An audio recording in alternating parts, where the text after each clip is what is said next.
സ്വർണ്ണക്കടത്തും സ്വർണം പൊട്ടിക്കലും നടത്തിയിട്ടുണ്ടെന്നും ഔറംഗസേബ് പറഞ്ഞു. പെരുമ്പാവൂർ അനസിനൊപ്പം ചേർന്ന് നിരവധി സ്വർണം പൊട്ടിക്കൽ കേസുകളിൽ ഉൾപ്പെട്ടിട്ടുണ്ട്. സ്വർണം പൊട്ടിക്കൽ കേസുകളിൽ പോലീസിന്റെ സഹായം ലഭിക്കാറില്ലെന്നും ഔറംഗസേബ് പറഞ്ഞു.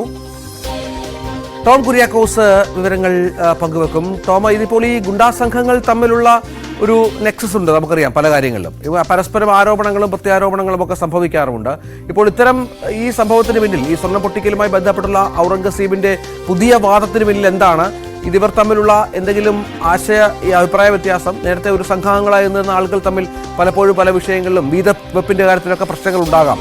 അങ്ങനെ കരുതിയാൽ മതിയോ, അതോ മറ്റെന്തെങ്കിലും കാര്യങ്ങൾ കാണണോ?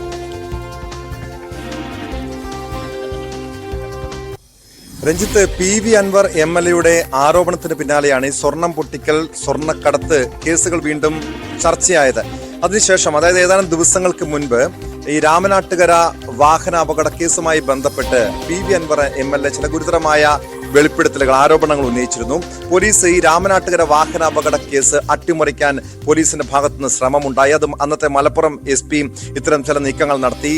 പോലീസ് ഉന്നതർ ഇതുമായി ബന്ധപ്പെട്ട ചില നീക്കങ്ങൾ നടത്തി എന്നൊക്കെയായിരുന്നു ഈ PV അൻവർ ആരോപണം ഉന്നയിച്ചത്.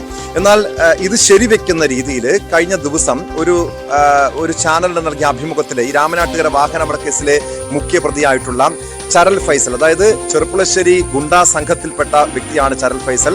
ഈ രാമനാട്ടുകര വാഹനാപകട കേസിലെ ഒന്നാം പ്രതിയാണ് ചരൽ ഫൈസൽ. ചില പുതിയ വെളിപ്പെടുത്തലും ആരോപണങ്ങളുമായി രംഗത്തെത്തിയിരുന്നു.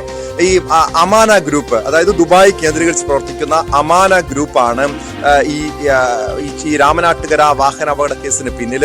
അവർക്ക് വേണ്ടിയാണ് സ്വർണം എത്തിച്ചത്. അങ്ങനെ ചില ആരോപണങ്ങളായിരുന്നു ചരൽ ഫൈസൽ ഉന്നയിച്ചത്.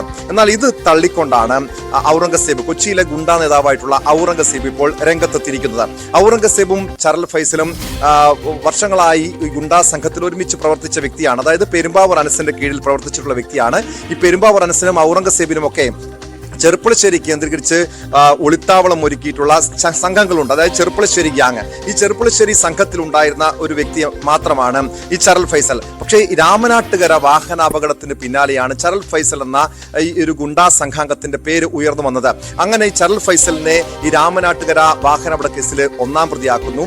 ചരൽ ഫൈസൽ 3 വർഷത്തിന് ശേഷം, അതായത് 2021 ജൂൺ 21 ഈ വാഹന അപകടം ഉണ്ടാകുന്നത്. നമുക്കറിയാം, അത് ഈ സ്വർണ്ണക്കടത്ത്, സ്വർണം പൊട്ടിക്കൽ സംഘത്തിന് എസ്കോട്ട് പോയ ഒരു ബൊലേറ വാഹനത്തിൽ ഉണ്ടായിരുന്ന 5 പേരാണ് അന്ന് വാഹനാപകടത്തിൽ മരിച്ചത്.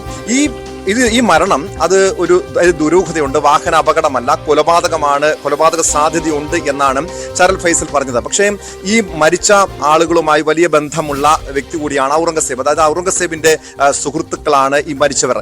അതായത് ചരൽ ഫൈസൽ, അന്ന് മരിച്ച താഹിർ ഷാ ഉൾപ്പെടെയുള്ളവരൊക്കെ ഈ ചെറുപ്പുളശ്ശേരി കൊച്ചി ഗുണ്ടാ സംഘങ്ങളുമായി വലിയ ബന്ധത്തിൽ മുന്നോട്ട് പോകുന്ന, അതായത് പെരുമ്പാവൂർ, ഇവർ തന്നെയും ഈ അഭിമുഖത്തിൽ പറയുന്നുണ്ട്, ഔറംഗസേബ് പറയുന്നുണ്ട്, പെരുമ്പാവൂർ അനസിനൊപ്പം ചേർന്ന് ഇവർ നിരവധി സ്വർണം പൊട്ടിക്കൽ കേസുകളിൽ ഉൾപ്പെട്ടിട്ടുണ്ട്. അതായത് സ്വർണം പൊട്ടിക്കൽ, സ്വർണ്ണക്കടത്ത് മാത്രമല്ല, സ്വർണം പൊട്ടിക്കൽ. നമ്മൾ നേരത്തെ തന്നെ ന്യൂസ് 18 ഏതാനും മാസങ്ങൾക്ക് മുൻപ് ഈ പെരുമ്പാവൂർ അനസിന്റെ സ്വർണ്ണക്കടത്ത്, സ്വർണം പൊട്ടിക്കൽ ബന്ധങ്ങളെ കുറിച്ച് നമ്മളന്ന് തെളിവുകൾ സഹിതം വാർത്തകൾ പുറത്തുവിട്ടതാണ്. ഇത് വീണ്ടും ശരിവെക്കുകയാണ് ഔറംഗസേബ്. കാരണം പെരുമ്പാവൂർ അനസിനൊപ്പം ചേർന്ന് നിരവധി സ്വർണം പൊട്ടിക്കൽ കേസുകളിൽ ഏർപ്പെട്ടിട്ടുണ്ട്. അതിന്റെ ഒരു കണ്ണി മാത്രമായിരുന്നു ഈ ചരൽ ഫൈസലും. പക്ഷേ ചരൽ ഫൈസൽ, ഈ സംഭവത്തിന് പിന്നാലെ ചരൽ ഫൈസൽ ഒരു ഗുണ്ടാ നേതാവായി മാറുന്ന കാഴ്ചയാണ് പിന്നീട് കാണാൻ കഴിഞ്ഞത്. അതായത് പെരുമ്പാവൂർ അനസിന് കീഴിൽ ഉണ്ടായിരുന്ന സംഘങ്ങൾ ചെതറിപ്പോകുന്നു, പല ഗ്യാങ്ങുകളായി മാറുന്നു. അത് പെരുമ്പാവൂർ അനസ് ദുബായിലേക്ക് കടക്കുന്നു. ഔറംഗസേബ് കൊച്ചിയിലെ ഒരു ഗുണ്ടാ സംഘത്തിന്റെ തലവനായി മാറുമ്പോൾ മറുവശത്ത് ചെറുപ്പുളശ്ശേരി ഗ്യാങ്ങും രണ്ടായി പിളരുന്നുണ്ട്.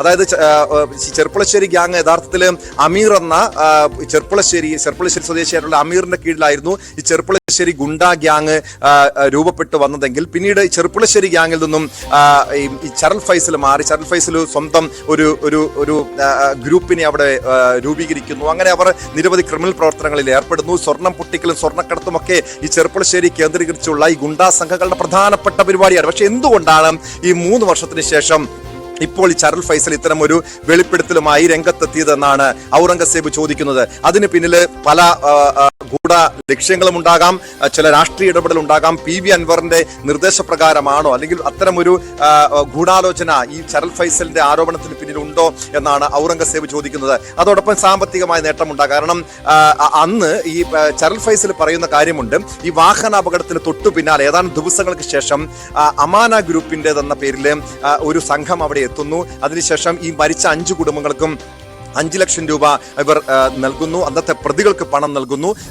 പക്ഷേ ഇതിനു വേണ്ടി ഈ രാമനാട്ടുകര വാഹനാപകടത്തിൽ മരിച്ച ചെറുപ്പക്കാർക്ക് കൊടുക്കാൻ എന്ന പേരിൽ 4.5 കോടി രൂപയോളം ദുബായിൽ പിരിവ് നടത്തി എന്നൊക്കെയാണ് ചരൽ ഫൈസൽ പറയുന്നത്. എന്നാൽ ഇത് പൂർണ്ണമായും നിഷേധിക്കുകയാണ് ഔറംഗസേബ്. മാത്രമല്ല 5 ലക്ഷം രൂപ കൊടുത്തു എന്നത് ശരിവെക്കുന്നുണ്ട്.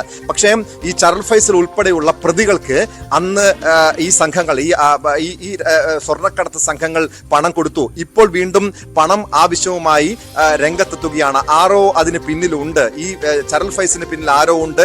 അതാണ് കൃത്യമായ സാമ്പത്തിക ലക്ഷ്യമുണ്ടാകാം, രാഷ്ട്രീയ ലക്ഷ്യമുണ്ടാകാം, PV അൻവറിന് വേണ്ടിയാകാം ചരൽ ഫൈസൽ ഇത്തരം ഒരു ആരോപണം ഉന്നയിക്കുന്നത്. കാരണം പോലീസിനെ അനാവശ്യമായി ഈ വിവാദത്തിലേക്ക് വലിച്ചിഴയ്ക്കുന്നു. പോലീസിന് ഇത്തരം സ്വർണ്ണക്കടത്ത് സംഘങ്ങളുമായി ബന്ധമില്ല. രാമനാട്ടുകര വാഹനാപകട കേസ് സ്വാഭാവികമായിട്ടുണ്ടായ അപകടമാണ് എന്നാണ് ഔറംഗസേബ് പറയുന്നത്. പക്ഷേ ഇതിനകത്ത് നേരത്തെ രഞ്ജിത്ത് സൂചിപ്പിച്ചതുപോലെ ഈ ഗുണ്ടാ സംഘങ്ങളും ഈ സ്വർണ്ണക്കടത്ത് സംഘങ്ങളും തമ്മിൽ വലിയ ബന്ധമുണ്ട്. നമുക്കറിയാം ഈ കൊടുവള്ളി സ്വർണ്ണക്കടത്ത് സംഘങ്ങൾക്ക് വേണ്ടി പലപ്പോഴും എസ്കോർട്ട് പോകുക, പിന്നീട് മറ്റ് പല സംഘങ്ങളും കാരണം ഈ സ്വർണ്ണ പൊട്ടിക്കലിന് ശേഷമാണ് ഈ സ്വർണ്ണക്കടത്ത് സംഘങ്ങൾക്ക് എസ്കോർട്ട് പോകുന്ന പണി ഈ ഗുണ്ടാ സംഘങ്ങൾ ഏറ്റെടുക്കുന്നത്. കാരണം ഈ കോഴിക്കോട്, മലപ്പുറം, കാസർഗോഡ് ജില്ലകൾ കേന്ദ്രീകരിച്ച് വലിയ രീതിയിൽ സ്വർണം പൊട്ടിക്കൽ നടക്കുന്നുണ്ട്. പലപ്പോഴും കിലോ കണക്കിന് സ്വർണം കരിപ്പൂർ വിമാനത്താവളം വഴി കേരളത്തിലേക്ക് എത്തുമ്പോൾ അത് പലപ്പോഴായി സ്വർണം പൊട്ടിച്ചെടുക്കുന്ന ഒരു സ്ഥിതിവിശേഷം തീർച്ചയായും